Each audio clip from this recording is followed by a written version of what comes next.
Hey, church. Pastor John here with Pastor Jimmy to my right, and the person that we're going to be talking to mainly is Children's Director Harley. Yay. Hi, Harley.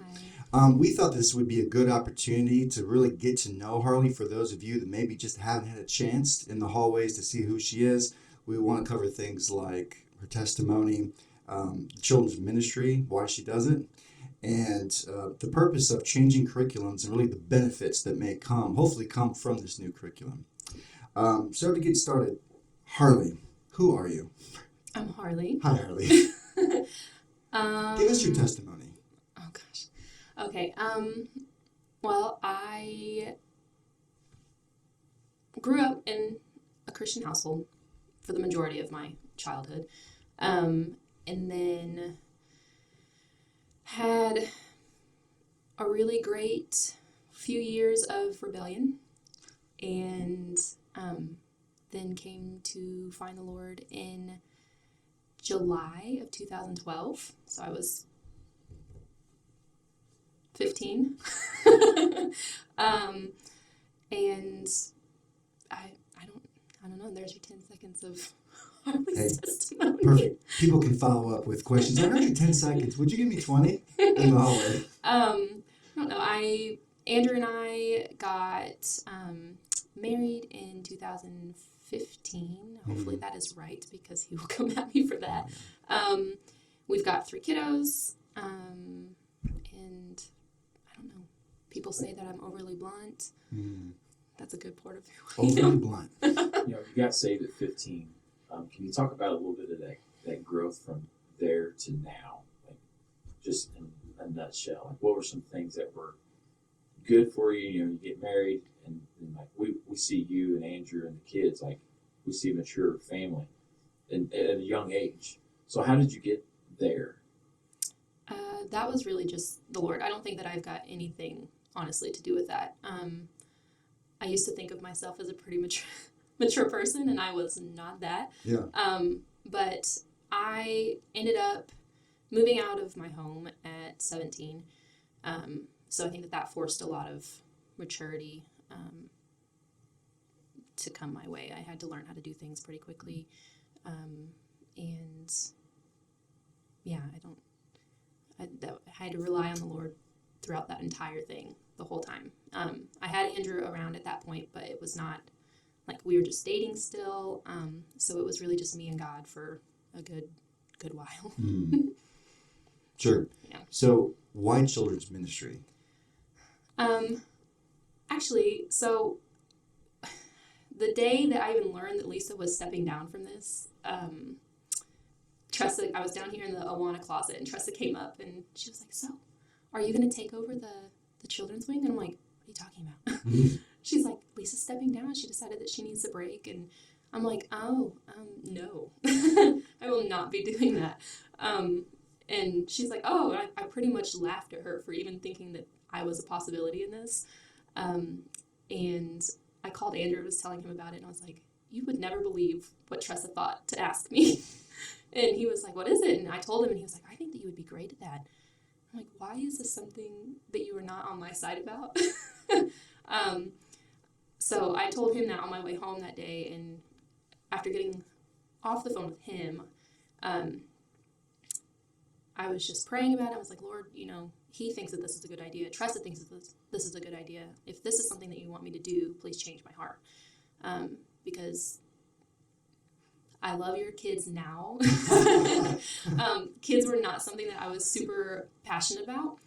And whenever they said this, I just was like, I don't want to spend the rest of my life dealing with other people's kids. Yeah.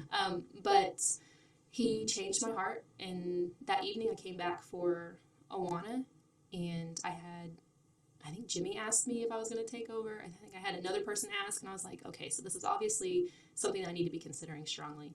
And the Lord, he flipped my heart completely, and I love dealing with kiddos and getting to see them on a daily basis sometimes, and getting to pour into them and have everybody say hi whenever they see me at Walmart. I enjoy just getting to know them and pouring into them. So think I said that already. How long have you been in this position?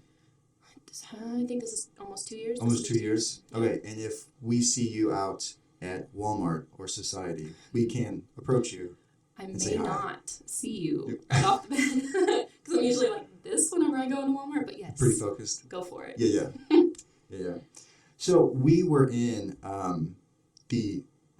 Bible Project, Gospel Project, Gospel Project, for how long? Oh, that's been forever.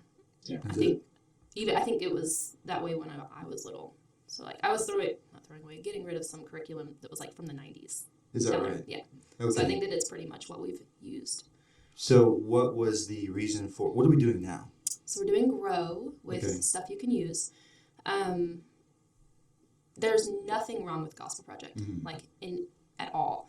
I think that it's good for change. I think whenever you do something for so long, you become stagnant. It's good to let the servers do something new, maybe get their hands into something else that just gives them a refresher. And I don't know. I think that as we, as a church, really focus on discipleship, this seemed like a great way to get our servers into that. Will get me into it, and just kind of just create some new avenues for that. I don't really. I'm trying to think of what else. What are the advantages? How does Grow help children's ministry, from the workers to the kids to the parents? How does that bring us closer into what we want discipleship to look like? It connects us all. I think with the Gospel Project, we were all just kind of, servers were here, I was here, kids were there, parents were here. With this Grow, it gives us all the opportunity to be on the same page at the same time. We're all connected if you get connected in this app that we have, so everybody can do and learn and be on the same page throughout the entire week, or month, or year, because they want us to plan this pretty far out. So I think that, ask me another question. What was your question? How is this curriculum helping us to be on the same page? Like, what does that look like practically? Are people getting new papers? How's it going to be from your perspective at the very beginning to how it gets out to the parents? Just explain, because I think if you explain that process, it'll develop. Yeah. Like how we get... How it starts with you. Okay. And then how it trickles down. So with me in this curriculum, it is completely customizable to where I can sit here and look at it and say, okay, I think that this can come in, this can go out. We don't need this in our area. I think that this needs to be reorganized here. So I can sit there, I learn a lesson because I have to go through it and make sure that it is functional for what we do. Then I can send it out to my servers, to the parents, and then they have the week to prepare. They can go over this. They get the questions that they're going to be asking the kids. They get the questions that the parents are going to be asking their kids. And then the parents get what their kids are going to be taught. The parents also get a devotional that they can go through. The servers also get that devotional, which is just the reading and a couple questions that they can answer really quick. And then those servers take it to your children. They teach them. They do what they need to do. They ask them some questions over and over and over again, so where it gets stuck in their head.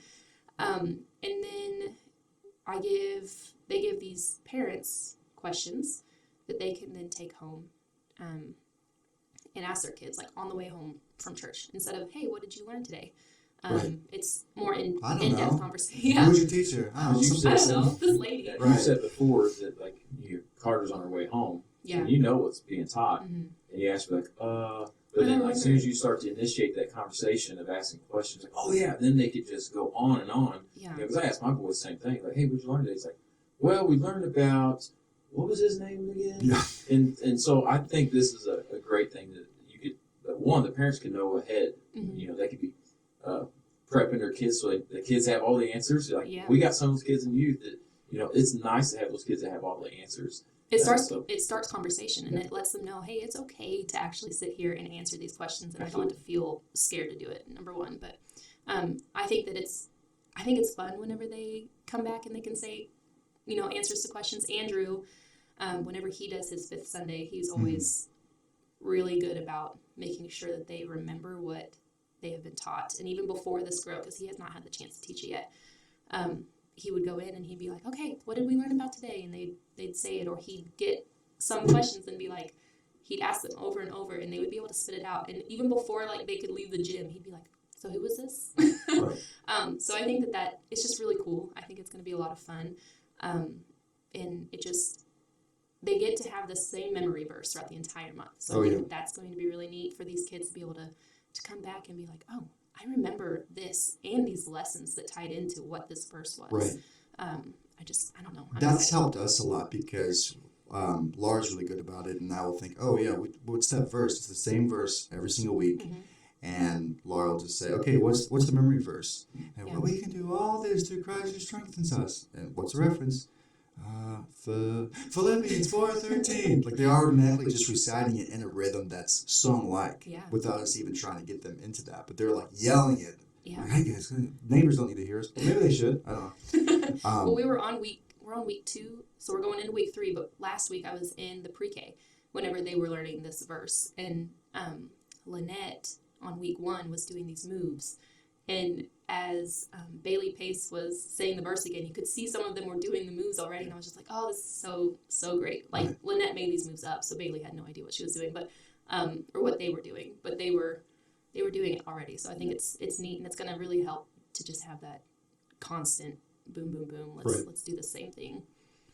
It really seems like talking to you and understanding what the purpose of children's ministry and this curriculum is, like, what I would say is you are looking at children's ministry of a way to not only help the kids, but really help the parents in a very streamless way for them to just have something. Here's how you can talk about it. Mm-hmm. And obviously I know that you are definitely accessible if people aren't exactly sure what's going on. I talked to my kid. Do you have any more pointers, or do you have something else I can bring to them? Like you would absolutely be up for like working out how to make something more realistic to their kids. And I like that you talked about we aren't slaves to this curriculum. We just have to go wherever it wants us to go, that you can know your kids and have that feedback from the kids and from the parents of, we're not really wrestling with this issue, but we are wrestling with that issue, and we can go that way. Would that be right? From the teachers. Exactly. This right here is a little bit harder organization, so can we change it up? And I love the ways able to do that. Yeah. I've got a lot of actual school teachers that help. In the last 2 weeks, they have been like, I love the structure of this. I love that they're more engaged. It gives them time to be sitting and listening, time to be up and doing random things, and they can kind of go back and forth. So it's not them sitting for 30 minutes listening to somebody talk. Yeah. They still get that amount of time, but they get to get a break and get their mind in it and their bodies in it, like they were doing. They had to come up with like a curriculum the first week, or not a curriculum, choreography, and they got to make up a dance to go along with this big idea that they had. And I think the teachers are really enjoying it, and if we can just continue to get them happy and excited about what they're teaching, then I think that's going to flow into the kids being excited to learn about what they come to learn about. It sounds like the teachers are going to be able to grow with this. Mm-hmm. I remember starting out in children's ministry with like 1st through 6th grade boys, and I didn't know anything. I was, come up with Bible studies on my own, praying like, Lord, how do we do this? Didn't have a curriculum, and so having this, like, somebody can step in, and this really helps them understand how to teach, why they teach, and then, because we don't want to be a teacher that's just boring. Yeah. And when your kids get in the car and the parents ask, like, hey, what did you learn? Because it comes back to the teachers like, hey, my kid ain't learned nothing. It's like, oh man. and so I think this is for those that probably haven't been in student ministry or children's ministry, it can be overwhelming because teaching's a big responsibility. And this, I believe, is one of the tools that will help with the guidance of the Holy Spirit to really help somebody become a great teacher. Mm-hmm. Yeah. And I think that's because papers get lost. Yeah. Right? Mm-hmm. From church to home. That has happened to me lots of times. I had to go find mine. Yeah. It's difficult. Yeah. But there is an app, correct? The Hubs app. Explain that to us. Yeah. So all you have to do is send me your email, which is what that link was on Facebook. So I'm going to try to get that out there a little bit more. So you send me your email, I'll send you an invitation to this app. Then you sign up and you're connected automatically in this parent portal is what I'm calling it. Then that gives you the questions that they are going to take home every Sunday. So if you do lose the paper, you do lose their coloring sheet that they get, you have it on your phone and you can sit there and you can ask. And you have really the whole lesson on your phone. So I'm not going to be giving you the whole lesson every time, but you do have that option to have that and look at it and be able to kind of engage in that way. So. Great. That's all I have. Jimmy, do you have anything else? I do not. I do not. Any last? Well, I do want to say this. Our pre-teams are in this as well. Mm-hmm. Because we were going through the gospel project. One thing I liked about the gospel project is we knew that whatever our teachers had in their hand, they were teaching good quality material that we trusted. Right. And with this grow, we trust it as well. And so, because everybody that is serving is volunteers. And I remember when I was a volunteer years ago, there's a lot of time when we're trying to think of lesson plans. And so putting this in the hands of our pre-teens as well, our leaders there, they're able to, work their full-time jobs and just be busy in life, raising kids. They're all raising kids. That's right. And so they had this lesson that Harley's already walked through and said, hey, I think this would be good. And they know that, and if they don't know, you can go to Harley and be like, hey, can we do this? Teachers, be talking to Harley. Like, hey, I'm having trouble with this part, because you could probably actually come to her office and see how she breaks that down. And you may see something that you want to add into it and be like, hey, I think I would benefit for having this and be able to use that. So I like this part because you're able to, we're doing it with the preteens and the children. Right. I think overall, we want feedback from people. Absolutely. All of our ministries, all of our ministry leaders, we want to know if people aren't understanding what we're doing, how are we going to do anything effectively? Absolutely. So yeah, it's a great point. But to not make this too long, I think that's all we have. Anything last remarks? I do want to say that I think that this is a good thing just because we understand that it is not our sole responsibility to disciple your kids on Sunday and Wednesday. So I think that if this is utilized right, if we can effectively get it out there, it's going to be a good thing for you to sit there and be able to show your kids what it looks like to be in the Word, start conversation, and this will be a good way for you to get your kiddos involved throughout the week and not just on that Sunday and Wednesday, so that you are the primary source of their discipleship and not us. Yes. Yeah, absolutely. So that's all I have. Yep, you're supplementing with the parents. Like, they're going to learn obviously most from the parents.